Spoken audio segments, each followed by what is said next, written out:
नमस्कार दोस्तों, स्वागत है आपका हमारे यूट्यूब चैनल पे। तो जैसा कि सब कोई जानते हैं कि 72 बीपीएससी की वैकेंसी आ चुकी है, ठीक है। तो इसको हम लोग जानेंगे किस पोस्ट में कितनी वैकेंसी है, क्या उस पोस्ट की एलिजिबिलिटी है, और ओबीसी के लिए उम्र छूट कितनी रखी गई है, एससी एसटी के लिए कितनी रखी गई है, और गर्ल्स के लिए क्या मापदंड है। ए टू जेड जानकारी जानेंगे, ए टू जेड परीक्षा से कैसे लिया जाता है, एकदम बेसिक से जानकारी मिलेगा आपको यहाँ पे। तो बने रहिएगा आप वीडियो के अंदर। तो चलिए वीडियो को शुरू करते हैं। देखिए 72वीं बीपीएससी आ चुकी है, टोटल पर 1230 है, और आवेदन 7 मई से 31 मई तक होगा। ये आपका स्टार्ट कर दिया जाएगा, ठीक है। उसके बाद टोटल तो 1230 आप जाएंगे, 7 से इतना ही होगा। और इसमें कम से कम आपका क्या होना चाहिए, डिग्री होना चाहिए, ठीक है। डिग्री आपके पास होना चाहिए। और उसके बाद इसी प्रक्रिया क्या है, जो सिलेक्शन प्रोसेस है, पीटी होता है, मेंस होता है और इंटरव्यू होता है, ठीक है।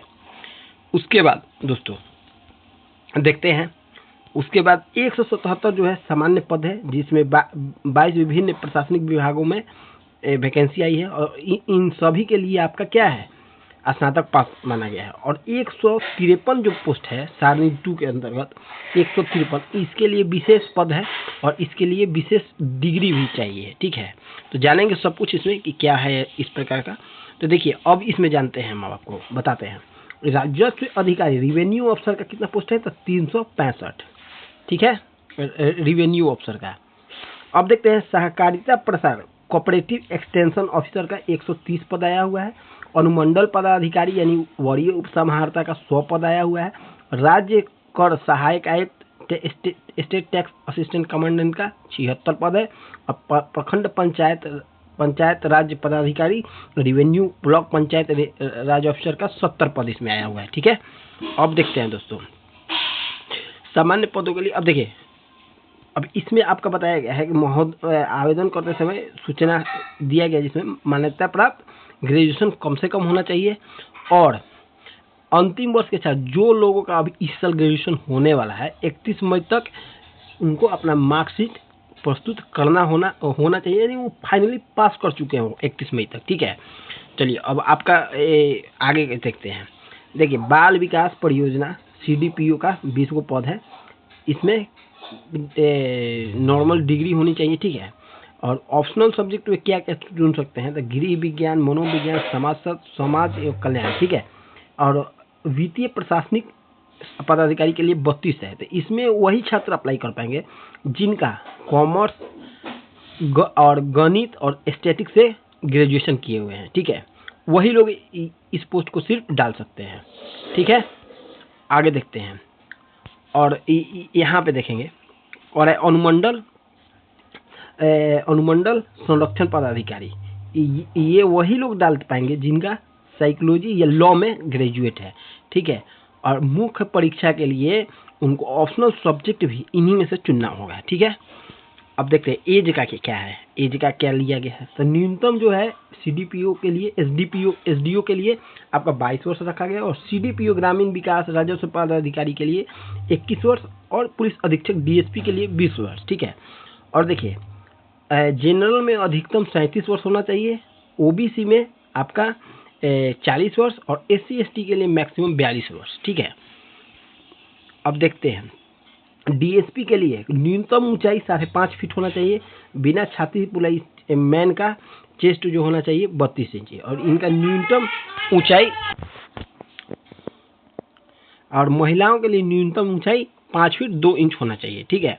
अब आगे देखते हैं जो PT का स्वरूप है 120 PT का जो अंक है, मौखिक जो इंटरव्यू होगा वो 120 अंक का होगा। और मुख्य परीक्षा 900 अंक का होता है। प्रारंभिक परीक्षा 150 होता है, यानी PT आपका 150 ऑब्जेक्टिव क्वेश्चन आता है, ठीक है। ये तो आप लोग जान गए। अब देखिए परीक्षा 150 का क्या होगा, MCQ होगा, 2 घंटे का समय मिलेगा, जिसमें ये सब रहेगा सिलेबस।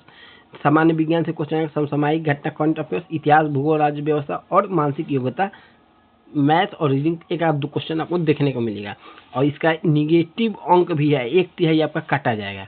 और प्रत्येक विकल्प के लिए 5 ऑप्शन दिए जाएंगे, ABCDE होगा। और जिसमें E का काम ये है, जिसमें आप अटेम्प्ट नहीं करेंगे तो उसको लिखना, आपको OMR में भरना होगा, उसको अटेम्प्ट नहीं किया गया है, ठीक है, जैसा कि आप लोग जानते हैं। और उसके बाद दूसरा जो परीक्षा होगा मेंस का, उसमें हिंदी होगा 100 अंक का, 3 घंटा समय मिलेगा उसमें, जिसमें आपको क्वालिफाइंग 30% लाना होगा। और मेरिट के आधार में आपका सामान्य अध्ययन GS 1 300 अंक का होगा और 3 घंटे का पेपर होगा। और फिर जो सामान्य अध्ययन GS 2 का पेपर 300 अंक का होगा और इसमें भी 3 घंटे का समय मिलेगा। और उसके बाद आपका निबंध आएगा, जिसमें निबंध आपका 300 अंक का होगा और 3 घंटा इसमें भी समय देगा लोग। ठीक है, तो ये हो गया आपका। अब चलते हैं मेरिट लिस्ट कैसे बनेगा, इस पे देखते हैं। देखिए, अंतिम मेधा सूची मेरिट लिस्ट किस आधार पर बनेगा। मुख्य परीक्षा ये 900 अंक के और आपका इंटरव्यू होगा 120 अंक, टोटल 1020 अंक में से आपका मेरिट लिस्ट बनेगा। ठीक है, और देखते हैं टाई ब्रेकर नियम। मुख्य परीक्षा का अंक जोड़ा जाएगा, वैकल्पिक ऑप्शन GS निबंध के अंक जोड़े जाएंगे, जन्म तिथि उम्र में बड़े लोगों को पहले रखा जाएगा और देवनागरिक लिपि के अनुसार आपका बनेगा। ठीक है, अब चलते हैं आपका, ये तो हो गई आपका selection process A to Z। अब चलते हैं, इसमें आपका जो होगा 7 मई से अप्लाई किया जाएगा। ठीक है, ये तो बता चुके हैं, और 31 मई तक। इसमें जनरल और OBC के लिए 100 रुपया और SC SC दिव्यांग और महिला के छूट रहेगा फ्री में।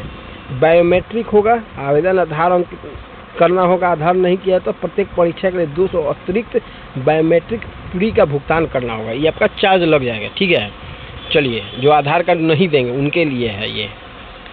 चलिए, OTR के माध्यम से होगा, दस्तावेज लॉक करना होगा, OTR प्रोफाइल बना के लाइव फोटो कैप्चर करना होगा और दस्तावेज को 15 हिंदी और इंग्लिश में सिग्नेचर लगेगा और इसको लॉक करना होगा। ठीक है, अंतिम चरण लॉक प्रोफाइल करने के बाद आप विज्ञापन के लिए अप्लाई कर सकेंगे। बिना लॉक किए आवेदन अपूर्ण माना जाएगा। ठीक है, इस बात को ध्यान रखेंगे जब फॉर्म सबमिट करेंगे उस वक्त के लिए है।